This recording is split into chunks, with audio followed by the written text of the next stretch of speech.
Honestly, the hardest thing about going solo is literally just the start. Starting is the hardest thing that you could ever do because it's scary, it's uncomfortable, but successful people don't stay comfortable. We don't stay stagnant. My business literally started with my friend, and we started out of her storage room. We literally just would start at home, start small. Eventually, when we build a clientele, that would be great. We didn't know about like network marketing. We didn't know about paying for ads to boost our posts. If you are starting your business and you know nothing about network marketing, it's okay to just go with your family and then just spread who they know. Aloha, Ono Nalani, and I am a wax specialist based out of Hawaii. I went to Hawaiian immersion school since I was in kindergarten all the way till I graduated from high school. So that is how I learned to speak our native tongue, which is Hawaiian. Typically, most people first work for somebody else. Tell me, why did you decide to just go straight up and open your business, and what was the most challenging about opening your own business? So initially, when I graduated from esthetician school, I did want to work under a certain company, but when they came to our school and presented themselves to kind of look for girls to work at their place, I wasn't satisfied with what they wanted. I was investing in school. School is very expensive, and I didn't agree with the hourly pay. I didn't agree with the competition because it's a business and I want to connect with people on a real level and not just a professional level. I kind of want to be their therapist. I want to be there for them. I want to be your best friend. I want to be the person that you can talk to when you feel like you can't talk to anybody else. So that's why I got into beauty industry, to help you with your skin concerns and to just be your friend. But also with starting my own business, like just jumping right on into it, it was really scary. But honestly, the hardest thing about starting a business is literally just the start of the business. Because as you continue to take on more clients, as you continue to work more, post more on Instagram and stuff like that, just to do content creating, you're learning every step of the way. So as I started and each day that went by, I was growing 1% every single day. So I'm super happy and blessed to be exactly where I'm at today, with the clientele that I have, with the business partners that I have, and just the opportunities of just networking with other companies and other people. So you know how successful businesses start out of their garage? Well, my business literally started with my friend, and we started out of her storage room.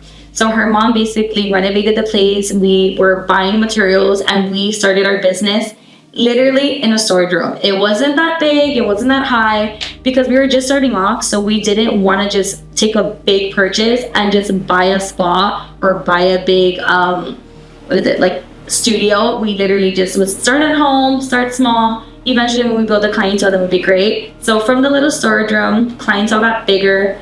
My family and I moved into a bigger house where it had an attachment home. So I moved from the storage room to an attachment home, and it was beautiful. I had the sink, shower, literally everything that you need to get approved by the state for a studio or to start a business from home. That place was approved of. COVID hit, things got crazy, and I had to just open up my own business because how situations have changed. So here I am now in a studio, and it works for me. I still work for myself, and I love what I do, and I wouldn't change anything because it's definitely helped me come from humble beginnings and just kept me humble in business. The challenges that I had of getting a first client and what I did. So basically, my friend and I, we came up with like an October special because we just started opening right before Halloween.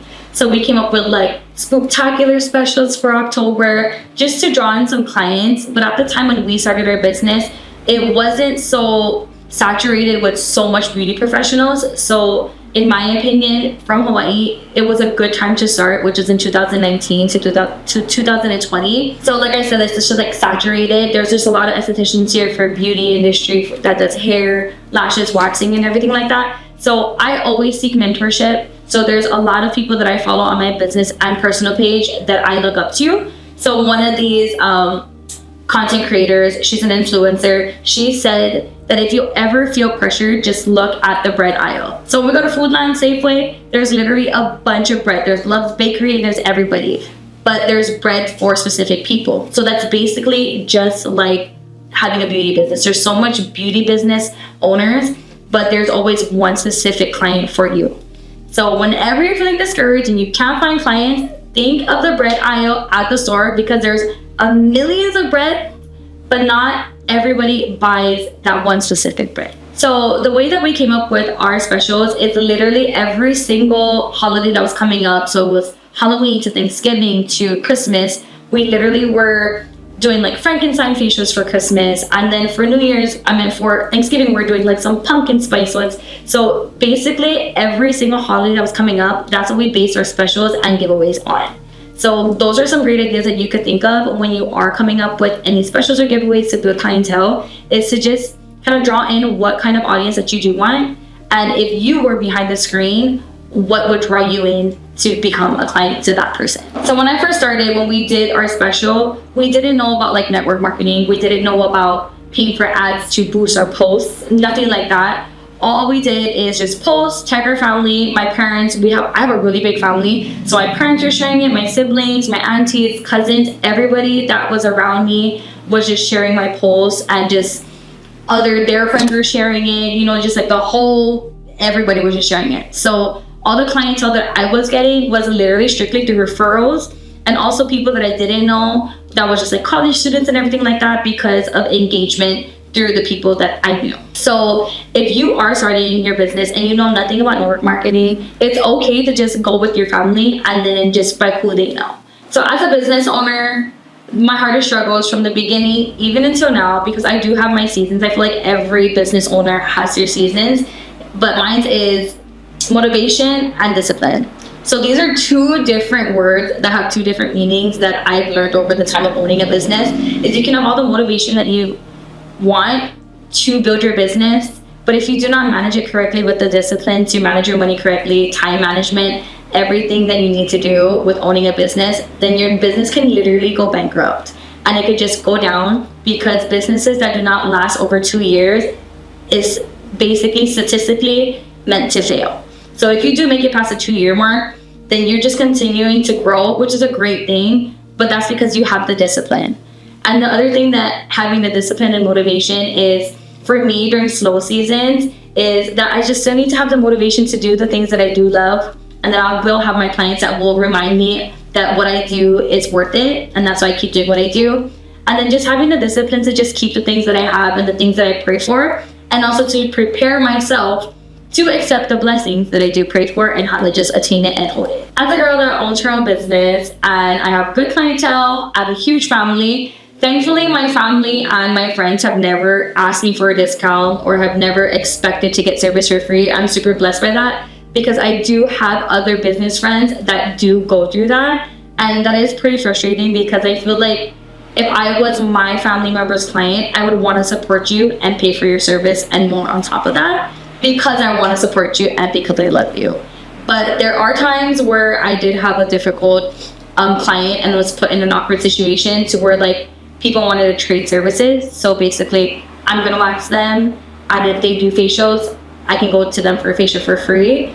And then even like massage therapists, like I'll wax them and then I can go to them to get a massage for free. But I don't do that because I don't want to cross a line. Like I definitely draw the line right there, because those kind of services don't pay my bills. So I just say no, because yeah, it doesn't pay my bills, but I'll support you regardless, but I'm gonna pay you if I want to get a facial or a massage. So I'm gonna pay you, I'm gonna support you and give you more, and also be your friend. The most rewarding thing about my job is literally being that secret best friend to my clients. Every single time they come in, they just want to talk, they're ready to talk, they're ready to vent, and I'm always there to listen, or always there to catch up and be like, hey, what's the update on this? What's the update on that? I really care for your guys' mental health. Like, you know that, for those of you that are super close to me, you know that I care about you, I care about your health and your well-being. So that's literally the reward that I love. That's super rewarding for me to still be in business, and like I can't quit because of you guys, because I'm not just your average waxer, or I don't think I am. I literally think that I love you just as much as you love me. So that's basically why I'm still in business, and just to be that person that can tell you that your problems and what you're insecure about is literally normal and super common, because that's why I started this business, because I have all those insecurities and I'm literally subconscious about the same things that you're subconscious about. That is super intimate and TMI for this interview, but you know what I'm talking about when you come in the studio. So I'm a waxer and I specialize in intimate waxing. So I basically, 95% of my clientele is all women. So I do have some male clients, and the thing that I learned is only have male clients that are referred by somebody that you know and trust. Because if they're referred by somebody you know and trust, they will not act up and they will not be weird. I've had a client that was a guy, was really weird, didn't know anybody, and he was so unprofessional. He gave me the ick because of how creepy he was being. So like he would just be like ha ha ha, laughing and trying to like hold my waist and like that, like you don't touch your waxer, like that is super weird. So that was the fastest I ever waxed in my life, because honestly he didn't even have much hair because he was a very old guy. But it was just the unprofessionalism that he kind of created in the atmosphere for me that was just super uncomfortable. So when he left, I just blocked him from booking because I didn't want to like go off on him or anything like that. It's just like, here you go, thank you for coming, go, and just never come back. So from that point on, that's kind of when I learned to just only take clients that are referred, because the guys that I already had were referrals. So I'm just sticking to referrals from now on for male clientele. If you are an esthetician and you do want to go solo, honestly, the hardest thing about going solo is literally just the start. Starting is the hardest thing that you could ever do because it's scary, it's uncomfortable, but successful people don't stay comfortable. We don't stay stagnant.